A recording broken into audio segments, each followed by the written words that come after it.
Los intentos por bloquear este juicio político no han cesado y con seguridad no cesarán, porque son muchos a los que no les conviene que CELI revele los nombres de quienes les deben favores. Este juicio político tiene una particularidad nunca antes vista en el. Desde el juicio político contra el doctor Carlos Perot Blum en 1981 hasta los que se impulsaron en la Asamblea Nacional en el periodo anterior, el país a lo largo de estos 40 años de democracia ha visto intento de las funciones legislativa o ejecutiva por proteger a funcionarios cuestionados, pero nunca ha existido un caso en el que todas las funciones del Estado e incluso los grupos autodenominados de la sociedad civil se alineen en torno a blindar a una autoridad sujeta a fiscalización. De igual forma, en estos 40 años, los juicios políticos han estado vinculados o a los cuestionamientos en el desempeño de un cargo público o a casos de corrupción relacionados al interpelado. Pero en este juicio político se han presentado pruebas que demuestran la existencia de una estructura criminal que sobrepasa la Contraloría, porque se necesitó de otras instancias del Estado para consumar sus acciones.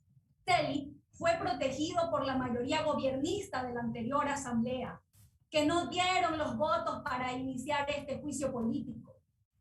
Y del actual nos queda la duda, toda vez que hay algunos errores que también han pretendido la impunidad de CELI. A CELI lo protegió el Ejecutivo en el gobierno de Lenín Moreno a través de sus ministros de Justicia, de Gobierno y de Relaciones Exteriores, que abiertamente lo respaldaron pese a las denuncias de usurpación del cargo. Lo protegió la función judicial, que cuando menos ha sido lenta frente a las denuncias presentadas en su contra desde el 2017. Lo protegió un grupo de funcionarios de la Contraloría General del Estado, que dentro de este juicio político no nos ha remitido la información solicitada, o no lo han hecho en el tiempo correcto, o han remitido una información incompleta. Funcionarios que en sus comparecencias ante la Comisión de Fiscalización no se acordaban de nada, no habían visto nada, no habían escuchado nada. Lo protegió el Consejo de Participación Ciudadano Transitorio, porque a la única autoridad que decidió ratificar luego de la consulta popular del 2018 fue a CELI. Ratificación que siempre dijimos que era improcedente, porque el 2 de junio del 2017 CELI fue cesado de su puesto como subcontralor. Y esta precisamente es una de las causas del juicio político, la usurpación del cargo del contralor, usurpación que no está en discusión porque se ha probado que existió, pero que hoy algunos pretenden no analizar bajo el argumento de la existencia de un candado constitucional que permita revisar las acciones del transitorio. Nadie pone en duda aquello, compañeros, y lo uno no se contrapone con lo otro. Estamos conscientes que no es competencia de esta asamblea declarar la nulidad de los actos administrativos, de mandatos o de resoluciones de otras funciones del Estado.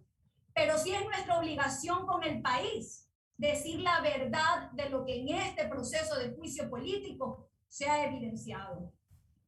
Y aquí se ha demostrado que el ex contralor Poli suscribió el 25 de mayo del 2017 la acción de personal 913, con vigencia a partir del 2 de junio del 2017, en la que cesó en sus funciones a Pablo CELI.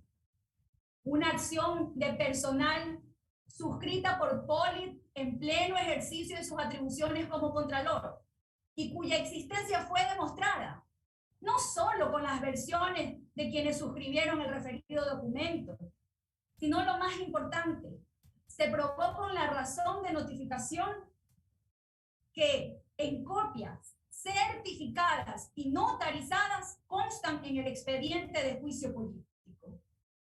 Esto es importante, colegas asambleístas, porque hay quienes sostienen que no existe la acción de personal. Y más allá de discutir aquello, porque como todo el país lo vio en los reportajes de prensa, Celi no la quiso firmar.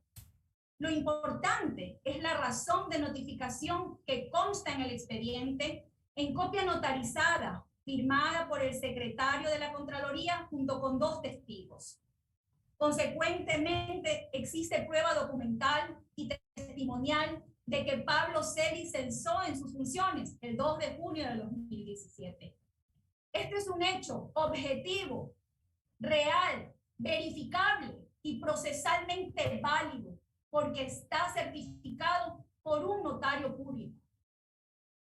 Pero como lo he sostenido, varios actores políticos se unieron para mantenerlo en el cargo, sin sustento legal alguno, y buscaron la salida más burda que el país recuerde en su historia, quizás comparable con el gobierno interino de Fabián Alarcón. Celi se autoproclamó contralor. Lo hizo a través de un acuerdo firmado por él mismo, pese a que para ese entonces y para esa fecha ya no era subcontralor. Todos unidos como en el episodio de la camioneta. Así de grave es este caso, al punto que la misma fiscal general del Estado, el 14 de junio, en un tuit, sostuvo: mientras los procesados sigan en el poder, será muy difícil que la justicia haga su trabajo con celeridad y transparencia. Veo con preocupación cómo algunas personas continúan gozando del respaldo de quienes le deben favores. Añadiendo luego que ex autoridades y personal de otras funciones y ciudadanos ilustres son quienes han querido incidir en favor de la revisión de las medidas dispuestas al procesado Pablo Celi. Y es que los pedidos a la carta ofrecidos por Celi incluían desvanecimiento de glosas, desaparición de informes con indicios de responsabilidad penal, destitución de funcionarios y apertura de exámenes especiales como herramienta de persecución. La estructura criminal de Celi sirvió incluso para beneficiar a una empresa de telecomunicaciones sobre el uso del espectro radioeléctrico y desvanecer glosas por sobreprecios a los prestadores de salud, que incluye a la más grande institución benéfica privada del país. Por todo lo señalado, señor presidente, colegas asambleístas, existen elementos suficientes para proceder al juicio político contra Pablo Celi de la Torre y resolver su censura. Este juicio político es apenas el inicio de una serie de verdades que el Ecuador necesita conocer para identificar a los verdaderos corruptos. Por eso la importancia de que se cumpla con el país y se cree una comisión de la verdad independiente que desenmascare a quienes a lo largo de estos 4 años se han prestado hipócritamente como referentes de moralidad y de buenas costumbres. Hasta aquí mi intervención, señor presidente, colegas asambleístas.